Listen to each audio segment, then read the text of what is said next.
Welcome back to the History of Rock. His name is Brandon. He is the DJ. His name is Shim. He is the rock star. Class is in session. And we're sticking along the ways of the Woodstock, if you will. So we're going to be talking about Woodstock 94. And as I was telling Shim, we may be doing 3 episodes. I'm not quite sure yet. It's a lot to unpack here. Simply because I found some guy's original blog from 1994 with his firsthand account of what happened at Woodstock 94 and all the stuff that he was experiencing. It's going to be very juicy couple episodes. That part alone is like 5 pages.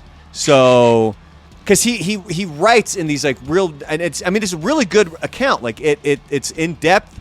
It's really funny because the dude totally mocks Nine Inch Nails, calls out Green Day for being a generic punk band. Oh yeah, it's the goods, man. Not bad. So I edited some of it down because one of the things this guy would do, and I got to find the link. So if anybody wants to actually go check this out, because he purchased disposable cameras. Again, it's 1994. He purchased the disposable cameras, took a bunch of pictures, and then put them into his blog. And it's kind of cool, and it's still there. You can find it, but I gotta look into it a little bit more. And I'll share the actual link with you. But on that note, if you guys are here, you're checking us out on YouTube at the time, whether it's Shim's YouTube or my YouTube, make sure you're clicking like, you're clicking the notification, you're clicking subscribe, because we have lots of things planned here for our channels. Essentially, we're going to be coming up. We're going to have some song episodes, I guess. We're figuring that out, yeah. More importantly, Brandon's becoming a full-time YouTube influencer. He's no longer just a DJ or a gamer. He's a fucking... He's an LLC onto himself. I'm figuring out I'm no longer with Original Gamer Life. That was the company I was with for the past 6 months. So I've moved on from that. So now I'm focusing all of the content. It's all going to be going through my channels and like my Instagram page. You guys will see some videos and shit up there. So if you guys would be so kind, go check all that stuff out. But let's dive right into Woodstock 94, which I wrote. I forgot I did this.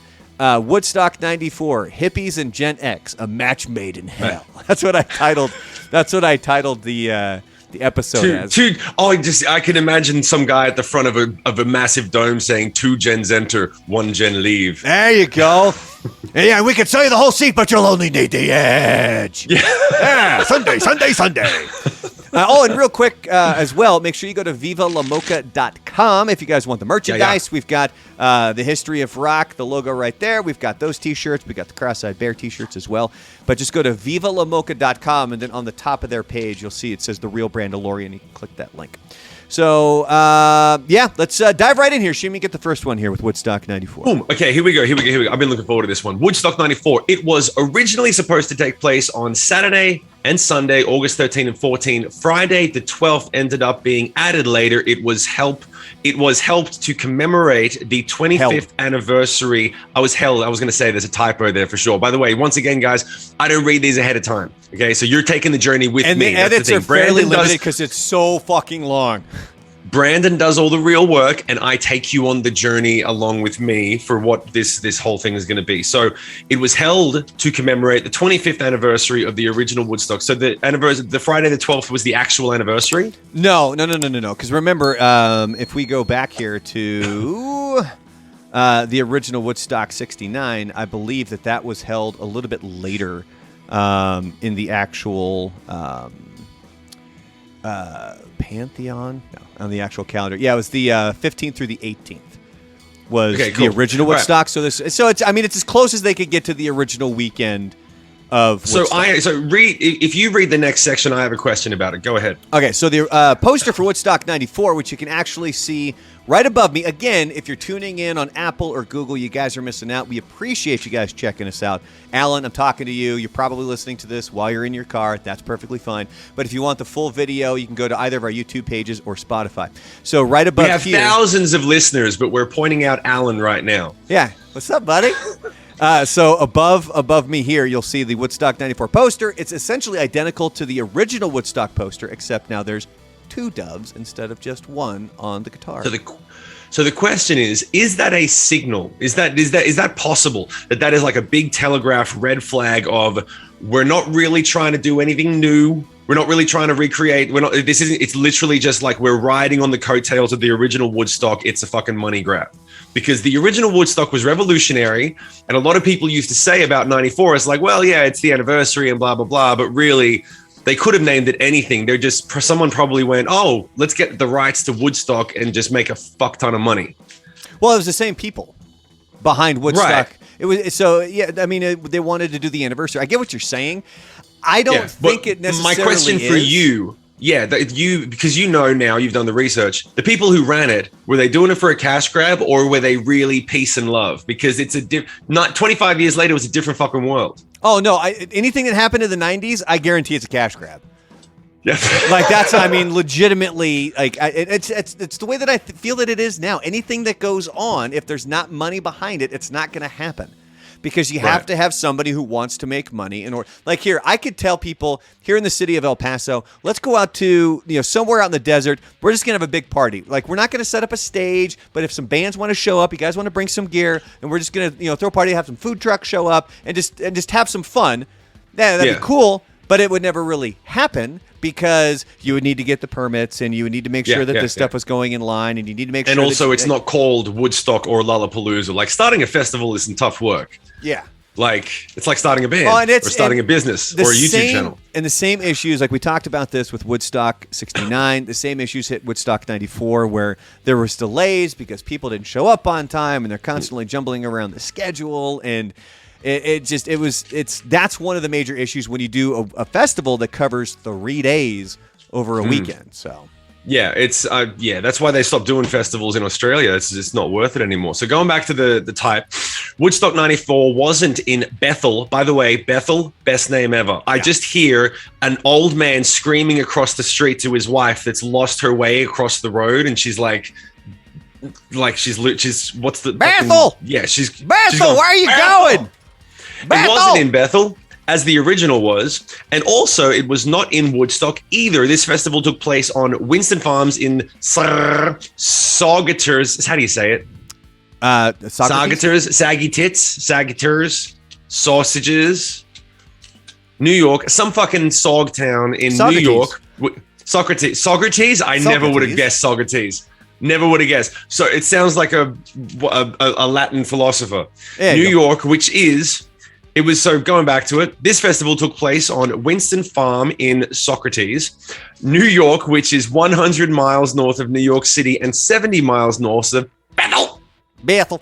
It's not Socrates. Socrates. Socrates. By the way, there was a New England Patriot wide receiver by the name of Bethel Johnson, by the way. Just wanted a guy? Yeah. Fucking awesome. Could you imagine growing up in high school as Bethel Johnson, who walks around high school like, you'll see, one day I'm going to be a famous football player. Yeah, it wasn't too shabby. So just like the first event, Woodstock 69, they sold tickets to it. But for Woodstock 94, they only sold around 164,000. That's what was actually sold. I wouldn't have bought a ticket. Would you have bought a ticket? I would have crashed it. I never would have bought a ticket. An estimated 550,000 people showed up. So again, just like the first one, the fences came down and they ended up going forward. And we'll get to this with Woodstock 99, because the place that they put Woodstock 99, the reason they picked it, it was an old, I think, Air Force base. I could be wrong, but we'll get to this in future episodes. And the reason they picked it was because the fences were already up and they were already sort of reinforced, and they had like the barbed wire and shit, so it wasn't going to be able to be just torn down by a bunch of kids. I was watching, I think it might have been Woodstock 94, the film, and you can find the whole thing on YouTube, and they're talking to this one kid outside of Woodstock 94, and they were like, you got a ticket? He's like, no. He's like, I don't have a ticket. He goes, I just assumed that we're just going to be able to bust through the fence and we're going to make our way in. And I was like, and there was a lot of fucking people that had that mentality. And sure enough, they did. And and trust me, and we'll get to that as well when we get to the one guy's blog that I found, because he kind of covers that stuff of where he was glad that he had purchased his ticket because he was able to see all of the event, where the fences didn't really come down until after Friday. So if you wanted to see something on Friday, you were kind of SOL for that. But here you can now here's the thing. For this next thing that you're going to read, I thought about calling this guy because I have his number. Really? Yeah. So read this next one. Okay. And all right, I thought about it. and I'm hoping it's still the same number. It's been a couple of years since I've talked to him, but I thought about bringing him on the podcast, and I might reach out to him. This should be for the encore later on. I don't think anyone changes their number anymore. I don't think anyone does, unless you're getting stalked. But anyway, let's get back to it. Kicking things off on day one, Jackal took the stage, and Jesse James Dupree certainly put on a show. He took the stage with a bottle of whiskey and poured it onto the crowd. He then lit up a joint, as well as lighting up a wooden bar stool and then carving it with a chainsaw. This is a pretty regular thing for Jackal shows, as they use a chainsaw as an instrument. This is where things took a turn, though, as he then pulled out a rifle and started firing it in the air, eventually cutting himself pretty badly. When he wiped his forehead that left a streak of blood, that's when security finally drug him off stage. Yeah. Fuck me. So I thought about contact, because I have Jesse's number, and I thought about reaching out to him to just so that we could get his account on what happened at Woodstock 94, because he performed at a street fest down here in El Paso. I think it was the year before you did. And that's one of the things that he does, because they have their song Lumberjack, where it's the chainsaw throughout the whole song. So he's out there with a full-on chainsaw, and they bring out a wooden stool, and he basically just carves the shit out of it on stage. Okay. Yeah. And it's part of the song, though? Is it like rhythmic? How does that? Okay. Kind of, yeah. I'll tell you what. Okay. After this, you're going to have to go check out Jackal's chainsaws. Yeah. So the North Stage and Revolver, Aphex Twin was performing at Revolver, but his set was cut short when promoters disconnected him mid-show. Apparently, this dude signed a fake name on the contract, which would then forfeit Polygram Entertainment's rights to his performance. Fuck, I love Aphex Twin. There is not a single thing that I've ever heard about Aphex Twin that wasn't the most gangster move. He's so dope. Not too shabby, huh?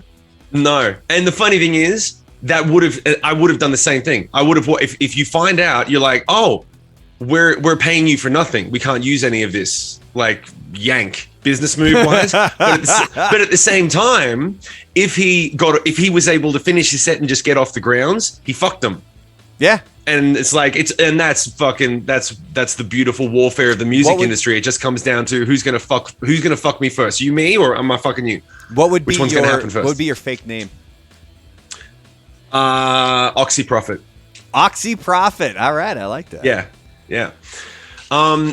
Other notable Friday acts include Blues Traveler, Sheryl Crow, awesome, Collective Soul, Candlebox, and the Violet Femmes. Fuck, I love the Violet Femmes. Yeah, we're gonna get to more of that with that one guy's blog, where he kind of goes through the sets. I bet he thought, dude, wasn't the Violet Femmes are like the worst fucking live band in the history of the world, right? They're just terrible. Well, he doesn't I've heard. No, Limp Bizkit's the worst live band. Fred Durst has admitted that too, man. Like he's like, yeah, I know we suck live. He goes, that's where we put all the pyrotechnics and all the crazy shit. He goes, because I know we suck live. Wow, that's. I mean, there's obviously other bands that are pretty bad out there. I mean, look. You know what? We have to do a dedicated history of rock episode for the top 10 worst live bands. That's a great fucking idea. Okay, really quick. What would be one off the top of your head that would go into that category? Red Hot Chili Peppers. I love the band. I love them, and I'm a massive fan, and it breaks my heart when I see them, and they just don't pull it off as well as the record. It's just something is missing. So everybody would know, obviously Jane's Addiction would be up there on mine. Red Hot Chili Peppers also up there on mine. They played, I think it was their Stadium Arcadium tour when that album came out. And it's not the drummer, by the way. It's definitely not Chad, because Chad's played on one of my songs. It's not Chad. Yeah. Chad is one of the best drummers in history, but there's something that's within that band, the way that where it feels like the whole band gets on stage and they're just like, we've been doing this for so long, we're not going to rehearse, and then when it comes together, it just doesn't gel. Yeah. Chad's always laying it down. Because they perform, and we're going to get to their performance at Woodstock 94. That's where they came out looking like light bulbs. And that's known as just a phenomenal performance. But those are two bands, Jane's Addiction, Red Hot Chili Peppers, another one that would make my list, and I still don't know who to blame at this point. But it would be Velvet Revolver. Yeah, you're going to be blaming. Well, you're right. Fuck, you're right. Who do you blame? But see, Everyone's here's the thing. high. So I saw them twice. I saw them once just on their own tour, and then I saw them again opening up for Ozzy at Ozfest. And this was when it was actually Ozzy back with Black Sabbath. Like, I was so close to the fucking stage, I could see Tony Iommi's fingers, and I could see the tips that were missing. Because remember, that was like his thing. He's missing the tips of his fingers. Birth of rock and roll right there. Fuck yeah, man. So I saw them when they opened up for Ozzy. That was good. Oh, by the way, I totally forgot about this part. Ozzy was awful live. Like, he sounded like shit. But I think it was just an off night for him, which I've heard he has. He's old, and it happens. But it was Velvet Revolver. They were performing at the Hard Rock in Florida. What are you doing? Yeah, I'm talking to the audience in between what you're saying. It's called an aside. Oh.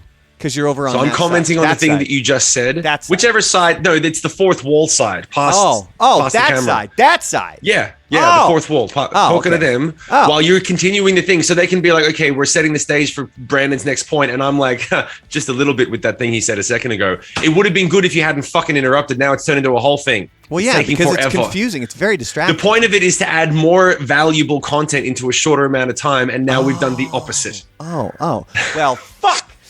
So anyway, so Velvet Revolver, they performed at Hard Rock Live, and Scott Weiland, he would perform with like a megaphone, and especially like if he was go into like Dead and Bloated, which starts out with that very filtered voice, and fucking awesome.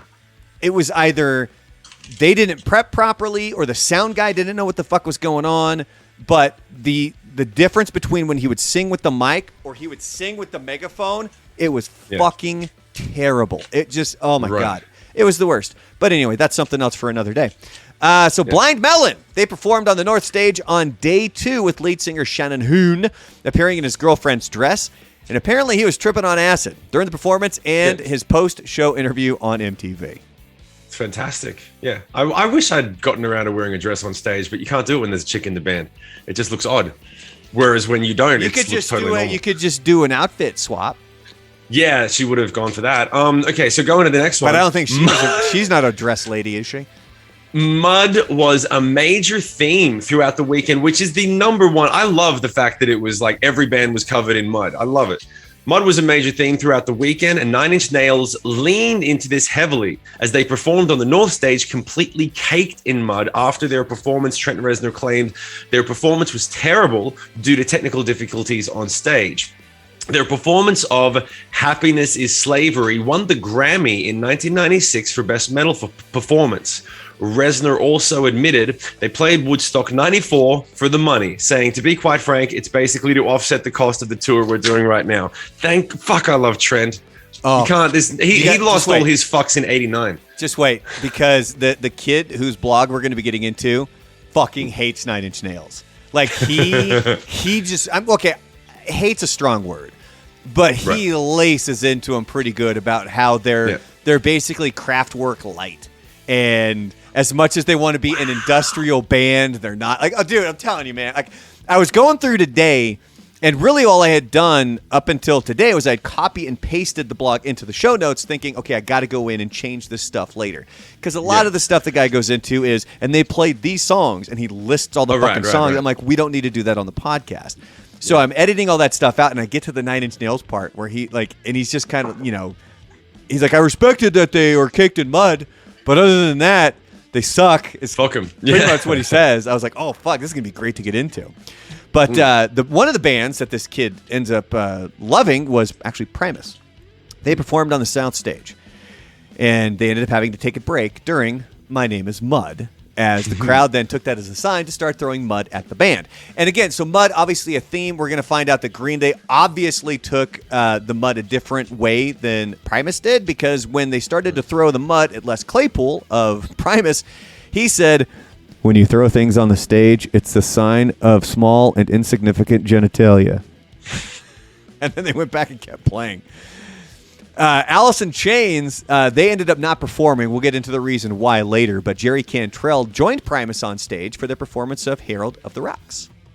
My question is, once Les Claypool said that, did they stop throwing mud, or did they throw it 10 times more? It pretty much just, the mud on the stage, I think, kind of stopped, But amongst the crowd, they kept fucking going. Yeah, it's a mob mentality at that point. I remember doing shit at festivals that was like, I would never do just because everyone else was doing it. When I was young and impressionable, they'd be like, you'd heckle a band just because everyone else was heckling them. And then you'd go into the pit and you'd go crazy for a band and go, oh, they actually sound shit compared to their record, but it's that hit song and everyone's going crazy. So I'll just go crazy. Shut up. It's Odd One. Shut up. It's Odd One. Yeah, fuck it. Joey Kramer, Joe Perry, and Steve Tyler of Aerosmith were all at the original Woodstock as fans, and now they got to perform. They didn't take the stage, though, until 3 a.m. right after an extensive firework display from Metallica. Ouch. Okay. Imagine having to follow Metallica after the fireworks. Well, and this is a thing where with this one guy's firsthand account that we're going to get into in the future episodes, kind of contradicts that a little bit because he claims that the fireworks were after Aerosmith, but this is where some of the accounts kind of differ a little bit. Now, getting to Green Day, they performed on Sunday on the South Stage. Mudstock was already in full effect, and it culminated in Billie Joe Armstrong starting a mud fight with the crowd during their song Paper Lanterns. And what happened was somebody had originally thrown a mud clod at Billie Joe Armstrong. He grabbed it, and he ended up taking a bite out of it, and then he fucking throws it at the crowd. And I still remember to this day, like, there's certain bands that this is my first, I think, real big memory of Green Day. Because Dookie had come out just a few months before this, and this was kind of their coming out party where they were up there fucking rock starring it up. They had a blast. Yeah. Bassist Mike Dirnt, which, by the way, we need to get into his last name. You know why his last name is Dirnt? Why? What sound does a bass make when you're like... Oh, yeah. So he used to do that when he was younger. Like, he would just kind of fuck around in school, and he would just play the air bass, and he's like... Right. So that's how his name is. His real name's not Mike Dirnt. Oh, that's so fucking punk. I love that. I can't believe I never knew that. I've been a fan of theirs for so long. So he was mistaken for a fan trying to get on stage. He ended up getting tackled by security and knocking some teeth out. This caused Dirnt to need emergency orthodontia, and there was a gag order in place regarding the incident. Like, they weren't really allowed to talk about it, I guess. But it all came out anyway. How did you find out? Well, because it's known now. Because even this kid's blog that we're going to get to, he comments on it where he's like, yeah, I heard Mike Dirnt lost 3 teeth. So it's not like it was super secret, but yeah, he got taken out by the security guards on stage. Yeah, and probably because that's a lawsuit. That's a big, like, if there's been a couple times where I wasn't let on stage or into, like, and you just have to show them your pass. But if at that point it's like, hey, we're not letting you on stage, I'm gonna be like, well, now it's a problem. I can't do the show. I don't get paid. You guys sue me. I'm fucking suing you. You add broken teeth into it. Yeah. Someone's getting sued. Yeah. You know? Yeah. Like, just that's what it's going to be like under my blog. Shim just loves to sue people. So happy. Green Day's performance at Woodstock 94 helped them gain fans and increase the sales of Dookie. It had been released February of 94. So this really was, 94 was their big fucking year. This was really like the coming out party. This is when a lot of their music was getting rotation on MTV. And I remember a buddy of mine who was into music, around that time I played baseball with this guy. And we would talk about music out on the baseball field. And we were talking about Green Day, and he thought they were a British band because of how Billie Joe sings. Like, when you go back and listen to the Dookie album, it's got that, it's very Sex Pistols-esque, the way he almost sings with a British accent. And I remember him telling me, and he's like, and I'm so pissed that I thought that they were English or they were British. And he goes, and they're not. He goes, and from there on, he was like, I don't like them. He goes, I feel like they're phonies because their performance is not what they are. Their performance is not what they are. Yeah, he felt like they were presenting themselves as something they were not. Yeah, so like, what's the word I'm looking? Misappropriating British culture. Oh yeah, by singing like, I used to get that shit. The funniest thing is, man, I remember. This is funny. I don't think I've ever told anyone this. Have you ever listened to the first Puppies record? It's on Spotify now. It's called Welcome to the Real World. It's the best, worst record. Yeah, it's the best worst record. Like, it's bizarre. It's a weird fucking. It sounds like people trying to figure themselves out when they're 16, 17. So I remember my godfather, rest his soul, before he passed away when I was nearly 18, just shy of 17. And while I was learning how to write songs, I would sing like James Hetfield, Daniel Johns, and fucking Eddie Vedder. That was all I sounded like. And while he was still alive and he was listening to my stuff, he didn't know. He didn't listen to rock music. He was older. He didn't really get it. He listened to classic rock and stuff. But he would always say, and I think he said it as a point of contention, it was like, why do you sing like that? Why don't you sing with an Australian accent? You're an Australian. Why don't you sing with an Australian accent? And I was like, because that's how the music sounds. Like Led Zeppelin, they're English, but they sang, it's blues. You sing with an American accent, vice versa. And so I started doing it. I started singing rock music that's an American sound with an Australian accent.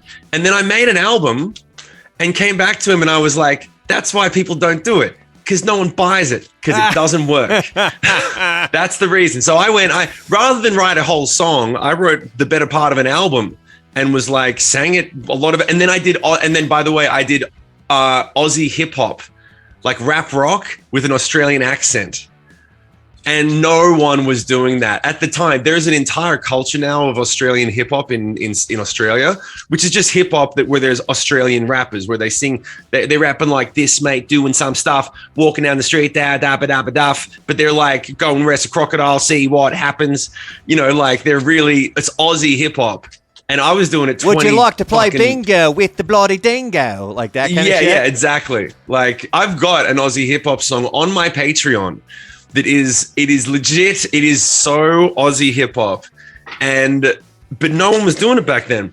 And the reason that why did I start telling this fucking story? Because I don't know, but I'm so happy. There was a small component of people that were like, in Australia, and I mean small, there was a tiny little pocket of fans that were like, we love that you do it in an Aussie accent. It's so different. It's so interesting. But I looked at them and I was like, I'm not going to keep doing it because there's not enough of you. Yeah. I need more people to give a shit, and there's not that many. So I'm gonna bridge the gap a little more and go back to singing with an American. I'll talk with an Aussie accent. I'm not gonna sing with one. Yeah, you just gotta really sell it, man. Yeah. All right, where were we at here?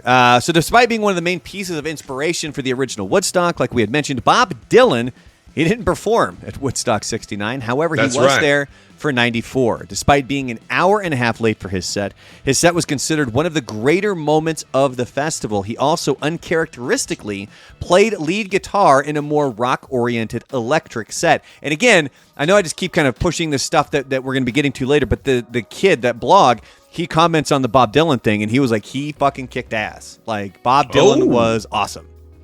Okay. Oh, I can't wait to get to that section. Oh, yeah, because you're right. All right, here we go. Sidebar, I fucking love Chad, and I love Chad's playing, all right? I really do feel bad about saying that about the Peppers now, because I love the Chili Peppers, but anyway, Red Hot Chili Peppers famously performed dressed as light bulbs during their Sunday set. They would do a wardrobe change and dress up as Jimi Hendrix did at the original Woodstock. The light bulbs can now be found on display at the Hard Rock Hotel and Casino in Vegas. That's dope. Yeah, that's fantastic. All right. That's all I got to say about that, because I'm scared to say anything else. He doesn't want to go down that path of how much. I don't want Chad to see it and be like, motherfucker. Oh, they're not going to see this. Look, if it's not Alan and it's not my mom, they're not going to fucking see it. Or I'm sorry, or my sister or dad. I get major support from the family. I appreciate that. Yeah, right. But it's not like they're best friends with Chad Smith. He's never going to fucking hear it. Right. So Peter Gabriel, by the way, he was your closing act, and apparently he also just put on an absolute hell of a show performing on Sunday on the North Stage. And I totally forgot, I deleted this out of the notes, but I want to make a note of it here. There was, it was a group that was put together by Peter Gabriel, and they performed before Green Day, and it was the World of Dance, Arts, and Music, like WODAM or something like that. Wow, and... Okay. The blog article from this kid talked about it, and he was like, it felt like it went on forever. And then when the crowd started, or they wanted to get chants from the crowd would just the crowd would just chant, "We want Green Day." And so Peter Gabriel, they were out there and they're like, hey, let's have some respect for these other artists. The crowd didn't give a fuck. They were like, we want Green Day. Yeah, no one's gonna. Yeah. All right, so now we're getting to the declined invites and missed connections. Not as lengthy of a list as we had for 69. And then we're going to wrap this up after this because we're at time, by the way. Yeah, I think we're getting close to time. Then we could do the encore, and then we'll break up this one dude's blog into two separate parts. So we'll do 3 episodes here on Woodstock 94. Yeah. Do I start this? Here we go. It says Shim. Guns N' Roses were asked to appear. They declined due to They declined due to internal problems. Yeah. Said everyone ever. As well as feeling that the concert was too commercial. Slash did make an appearance, though, with Paul Rogers' rock and blues review. So it was too commercial for Guns N' Roses, but Slash came up and played with 2 other fucking artists. Yeah. He came up and he just came up and played with Paul Rogers there. So and blues review. That's a joke. See, if you were taller, go ahead, Johnny Cash. I'm saying that like Paul Roger Rock and the Blues Review is 2 separate bands. That's the joke, but they're not. They're a. Sorry for anybody who's not watching. I'm just staring. Go through ahead. Shim's soul right now. Just keep on blinking and staring. Go ahead. Johnny Cash, at the time, he was the only living person that had been inducted into both the Country Music Hall of Fame and the Rock and Roll Hall of Fame. He declined when he learned that he would not be performing on the main stage. It's fair enough. And that's fair enough. Why would he wouldn't have gone down. How would you not put him on the fucking main stage? Johnny Cash, man. Sorry, I misunderstood. I thought you meant like headlining. No, you're absolutely right. Yeah, I would turn it down as well. If some festival called me and sorry, hold on. Street Fest, El Paso, 2022. If some festival called me and said, we're putting you on the side stage, I would say, Alice in Chains was originally scheduled to perform but pulled out due to lead singer Lane Stanley's continuing drug problems. So yeah, this is just Rockstar 101. This is like every band acts like they're awesome fucking rock stars. Shock horror. And then we're going to kind of talk about Nirvana here like we did with Lollapalooza. Again, 94, this was the big fucking year, man.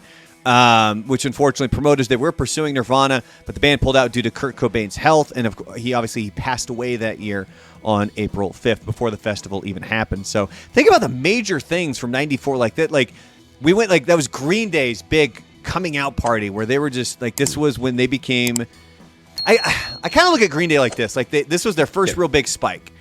And then they kind of tapered off a little bit until about 2000, was it 2004 when American Idiot came out? And then it was, I think it was earlier than that, but yeah, it was 2002 or something. Yeah.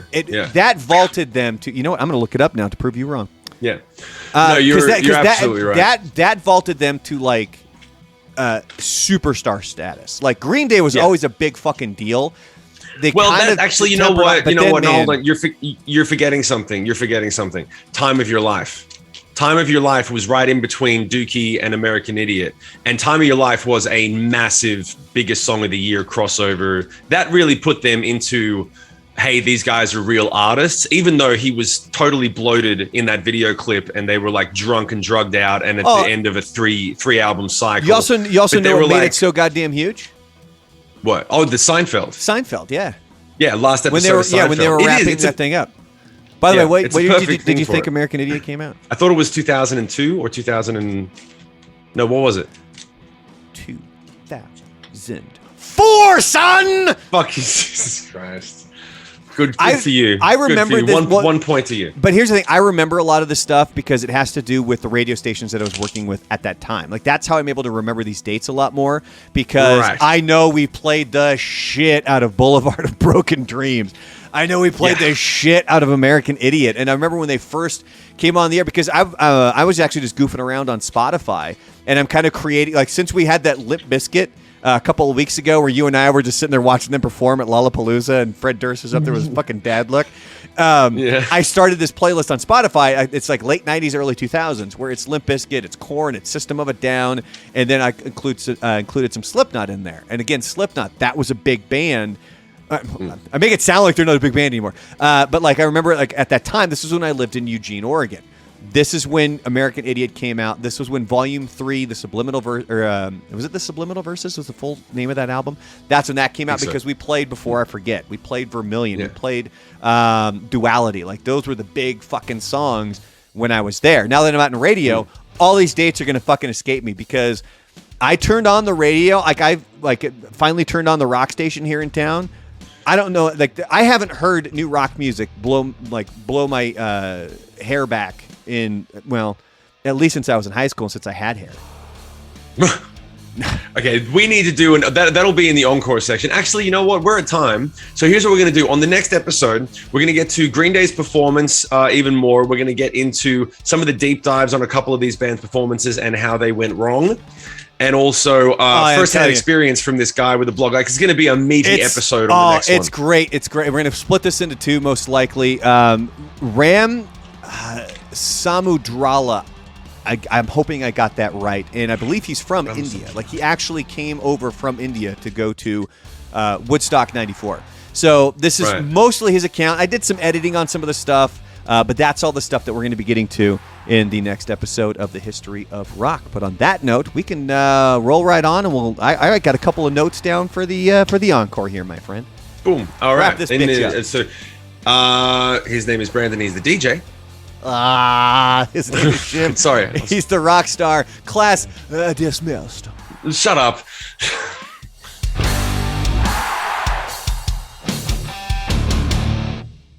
All right, encore time. So you want to know the first thing I was going to bring up on the encore? What? Is that we are both wearing very rock and roll t-shirts today, but very different sides of the spectrum. You have yourself a Motorhead shirt on. Correct. And I'm rocking my Fleetwood Mac shirt that I got at Mick's House of Fleetwood in Paia. Maui. That's right. Beautiful. Yeah, we should probably. Oh, you know what I'm looking forward to? When are you going to get a cross-eyed bear shirt? When are you going to get one to wear? Oh, I have one. Well, you should wear that every time. I need something to wear on mine. I thought you got to be wearing our own swag. We got to figure out how to get you some of the merch, and before and you know what? Next year when you're in town for Rage. Yeah. Oh, fuck yeah. And I just remembered one thing as well. Oh, by the way, remind me to tell you something about Tom Morello. Is this can we talk about it? No, it's not. Yeah, we can talk about it on the podcast. It's not a big deal. It's not a huge thing. It's just a fan giggity thing. But no, I got to start reminding people now that I've announced it, Investor Share, the crypto stuff. I just want to say, I want to put a link to it in the thing in the podcast, the same way we're promoting the things that we're working on. So anyone who might be interested in learning crypto stuff, to put that in there, I got to pop that in as we say. So speaking of shirts and merchandise, spiel, and you coming to town next year for Rage, that's something I want to talk to Charlie at Viva La Mocha about. Which, by the way, also quick shout out to him because he's the one that did our logo. He did the Brandalorian logo of mine. He did the cross-eyed bear shirt. He even kicked ass and did an amazing logo for my wife's new business. So it's just top-notch shit coming from Charlie. We need to get some shirts made. You and I we'll do a full 25 shirt run, and it's just like I just came to Rage, and then it's just the fucking Rage Against the Machine shirt. Like that's what we wear to the concert. Are you cool with that? That's great. Because here's the thing. Because remember, did you ever see the movie PCU? It had Jeremy Piven in it. No. So and it had David Spade and the whole PCU thing. It was politically. I've never had a T-shirt made for a show. I know there are people that do that when they're going, but that's I can. Well, but see that. So that's where it comes up in this movie is that one of the characters, and it's actually Jon Favreau. It's a very sort of portly-looking Jon Favreau with dreadlocks, by the way, awesome. And he's going to go see George Clinton in Parliament Funkadelic, and Jeremy Piven's character is like, "You're wearing the T-shirt for the band you're going to go see." Yeah. Don't be that guy. Nobody likes that guy. And so I've always been adamant, you don't wear the fucking shirt of the band that you're going to go see. But for this, I might make an exception where if we get special shirts done and we'll have, so if you and I each get a shirt, that means there will be like 23 extra shirts that we could, I don't want, like, look, I would be willing to just I don't think we can sell them. I wouldn't sell them. I don't think we can sell them. As that we could, so here's what we could do. You could give them away at the show. We could give them away. So, again, it's Las Cruces that Wednesday. day off for Rage that Thursday, and then El Paso that Friday. When we go do our live taping of History of Rock at some bar around here, that could be our giveaways. That's a good we idea. could do I like Rage that. Against the Machine T-shirts. Yeah, I like that. So, what was the other thing I was going to bring up here? The thing I was going to say is, change number. I What did I write that down? I texted Tom last week. You got something for me? No, I just remembered. That's why. So this is perfect because when we were talking about Jesse James Dupree and whether I was going to call him, you're like, people don't change their numbers anymore. That's something that you said to bring up in the encore. See, I fucking wrote it down. Well, no, this was the thing. I texted Tom Morello last week because I watched Metal Lords. Have you seen that yet? Huh. Oh my god! Is that Hulu? You have to watch. No, it's on Netflix. You have to fucking watch Metal Lords, dude. It's every reference that we love. It's everything that we love. Done. But I texted Tom. Tom did the music for it. Okay. And so I just sent him a text like, dude, fucking watched it. Great work. It was awesome. And he just texted back straight away like, thanks, man. It was heaps of fun. And I was like, oh, and I remember thinking that's a guy that would possibly change his number. Like all that has to happen is one person just is hounding him and bugging the crap out of him. How do and you then know he's like, you're contacting Tom Morello? How do you know it's not just some dude? You're absolutely, well, now you've ruined it for me. Thank you so much. That's great. That's what now I'm going to have that in my head. And now it's on record too. Now it's live on YouTube. Well, but you also got to think about it too, because remember you texted him about the tickets to the show and he was like, yeah, that's out of my control. So that's something Tom Morello would say. If somebody were trolling you, they'd be like, oh yeah, I'll have front row seats and backstage passes at the fucking gate. But no, I do think that the funny thing is, dude, here's how bad it was. This was how bad I was about to fuck up with Tom Morello. This is a clip. You ready? Hold on a second. Recording stopped. I'm going to catch this. Ready? Recording in progress. Like I'm not recording the whole fucking thing. Yeah. So check. This is how badly I nearly fucked up with Tom Morello. I texted him about the show. He did a movie. He did the music for a film called Metal Lords on Netflix. It's amazing. And I was about to text him, hey, man, just finished Rock Gods. Great work. And I was about to almost fucked up the name of the movie. I was about to send it. And I was like, I'm not sure if that, hold on, let me check something. And I went in and I was like, oh, and if I had sent it, that would have been permanently in our text history. And I'd be like, I can never talk to him again. No, because that would have been right in line with all of your experiences with Tom Morello, like going on the plane to say hi to him and he's not there because he's in the bathroom, or shutting the tour bus door in his face. Yeah. And for anybody who doesn't know those stories, we're going to be getting to those coming up when we cover Rage Against the Machine. But you can also go back to old Rockstar 101 episodes. You can hear about how Shim literally slammed the door in Tom Morello's face. He was like, you know what? Slam. Yeah. Yeah, and he still talks to me every once in a while. I'm surprised. All right, so we're going to take a break here. You're going to do your meeting. I'm going to go eat some dinner. We're going to come back, record the next episode. Do you want me to change into my cross-eyed bear? No, I don't want you to. Don't you go change nothing. I should. I should, though. Because it looks so fucking good. You're right.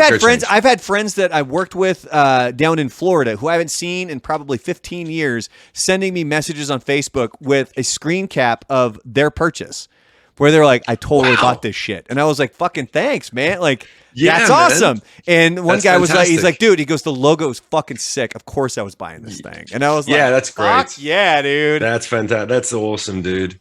All right. I'll see you in 1 hour. Let's come back and we'll do the rest. All right, mate. Good boy, everybody. Yeah, the fuck out of here. In a bit.